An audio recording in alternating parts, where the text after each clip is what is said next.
السلام علیکم بھائیوں اور بہنوں، آج میں آپ کو ایک ایسی شخصیت کے بارے میں بتانے جا رہا ہوں جس کی توحید کی رسالت نے آسمان تک گونجا دیا، جسے اللہ نے نبی نہیں بلکہ اپنا دوست بنا لیا۔ سوچئے ذرا، انسانوں میں جسے رب کا دوست کہا جائے، کیا وہ کوئی عام انسانوں کی طرح ہو سکتا ہے؟ نہیں، بلکہ وہ تھے ابراہیم علیہ السلام۔ آج ہم تاریخ کے پنوں کو نہیں پلٹیں گے بلکہ اس لمحے کی شدت کو محسوس کریں گے جب اللہ کی راہ میں ہر چیز قربان کر دی گئی تھی، جہاں نہ کوئی شکوہ تھا نہ کوئی سوال تھا۔ رب پر ایسا یقین تھا کہ آگ بھی امانت دار بن گئی تھی اور تقدیر بھی روشن ہو گئی۔ آج ہم وہ منظر دیکھیں گے کہ ایک باپ سے کہا گیا اپنے بیٹے کو خود ذبح کرے۔ باپ نے بھی سر جھکا دیا اور بیٹا بھی کہہ رہا تھا، ابا جان کریے وہی جو رب کا حکم ہے۔ یہ واقعہ اتہاس نہیں بلکہ ہمارے ایمان کا ایک حصہ ہے، اور میں آپ سے وعدہ کرتا ہوں اگر آپ یہ داستان پوری سن لیتے ہیں تو ابراہیم علیہ السلام کے لیے آپ کی محبت اور بھی بڑھ جائے گی۔ تو بھائیوں اور بہنوں، جب پوری دنیا گمراہی اور شرک میں ڈوبی ہوئی تھی تو اللہ عز و جل نے ایسے ماحول میں ابراہیم علیہ السلام کو پیدا کیا۔ وہ زمانہ ایسا تھا کہ ہر گھر میں بت، ہر گھر میں شرک اور ہر زبان پر جھوٹا خدا تھا۔ ایسے اندھیرے میں ایک چنگاری ایسی تھی جو جل کر سولوں میں بدلنے والی تھی، اور وہ چنگاری تھی ابراہیم علیہ السلام۔ بچپن سے ہی آپ اپنے والد سے سوال کرتے تھے کہ ابا جان، آپ جو یہ بنا رہے ہیں کیا یہ خدا ہے؟ یہ جو پتھر کا ہے کیا یہ کوئی فائدہ پہنچا سکتا ہے؟ لیکن آپ کے والد چپ رہتے، کچھ نہیں کہتے۔ لیکن ابراہیم علیہ السلام کا سوال چپ نہیں بیٹا۔ ایک بار رات میں آپ نے آسمان کی طرف دیکھا، ایک چمکتا ستارہ دکھا۔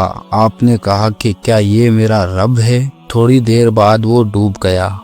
آپ نے کہا ڈوبنے والا رب نہیں ہو سکتا۔ پھر ایک چاند دیکھا اور ایک سورج، سب ایک ایک کر کے ڈوب گئے، اور ابراہیم علیہ السلام نے کہا میں نے اپنا رخ اس ذات کی طرف موڑ لیا جس نے زمین و آسمان کو بنایا، اور میں شرک کرنے والوں میں سے نہیں ہوں۔ جب آپ نے اپنے والد سے کہا ابا جان، آپ کیوں اس کی عبادت کرتے ہیں جو سنتا نہیں دیکھتا نہیں، اور جواب ملا اگر تو نے سوال کرنا بند نہیں کیا تو میں تجھے پتھروں سے مار دوں گا۔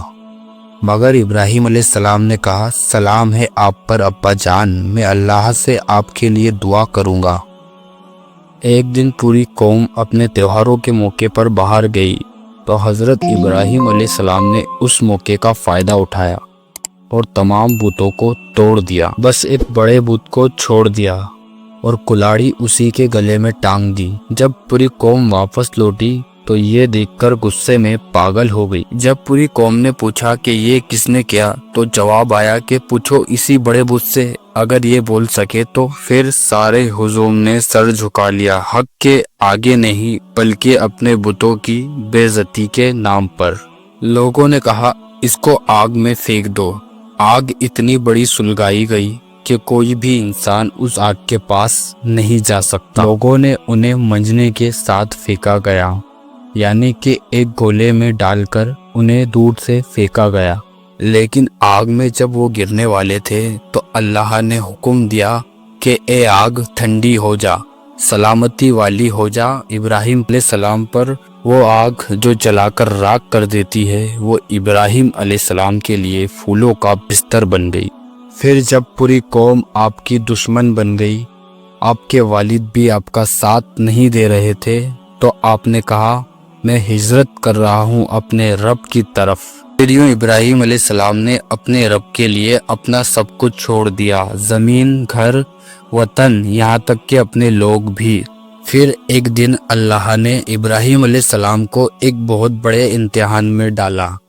اللہ نے حکم دیا اے ابراہیم علیہ السلام، اپنی بیوی حاجرہ، اپنے ننھے بیٹے اسماعیل کو عرب کے ویرانے میں چھوڑ دو۔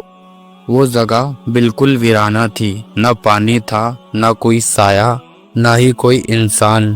جب ابراہیم علیہ السلام چھوڑ کر جانے لگے تو حضرت حاجرہ نے کہا کہ آپ ہمیں یہاں چھوڑ کر جا رہے ہیں؟ تو آپ نے کوئی جواب نہیں دیا۔ پھر کہا کہ کیا یہ اللہ کا حکم ہے؟ تو ابراہیم علیہ السلام نے اپنے سر کے اشارے سے ہاں کری۔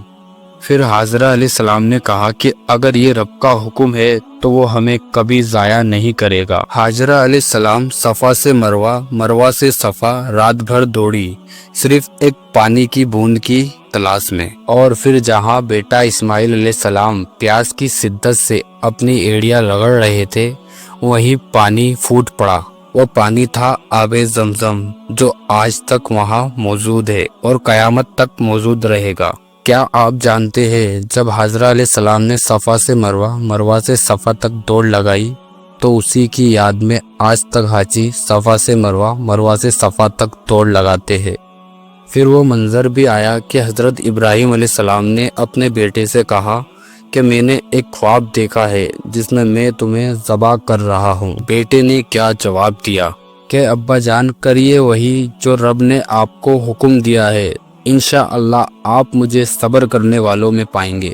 سوچئے ذرا، جس باپ کو اپنے بیٹے کی تڑپتی پیاس کا درد تھا، اسی بیٹے کو اپنے ہاتھوں سے وہ ذبح کرنے جا رہے ہیں۔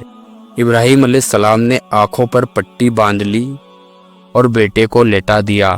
چھری چلی مگر چل کے بھی چل نہ پائی۔ اللہ کا حکم آیا، اے ابراہیم، تم نے خواب کو سچ کر دکھایا۔ اور پھر آسمان سے ایک مینڈا اتارا گیا اور اس کی قربانی دی گئی۔ اسی کی یاد میں آج ہم عید الاضحیٰ پر قربانی کرتے ہیں۔ پھر باپ بیٹے نے مل کر کعبہ شریف کی تعمیر کی۔ 12 رجب کو امت کی بنیاد رکھی گئی اور کہتے جاتے تھے، اے ہمارے رب، اسے قبول کر لے، اور اس جگہ سے توحید کا پیغام پوری دنیا میں پھیلا۔ بھائیوں اور بہنوں، ابراہیم علیہ السلام نے بیٹے کو بھی دیا، وطن بھی چھوڑا، آگ میں بھی کودے، لیکن رب سے سودا نہیں کیا۔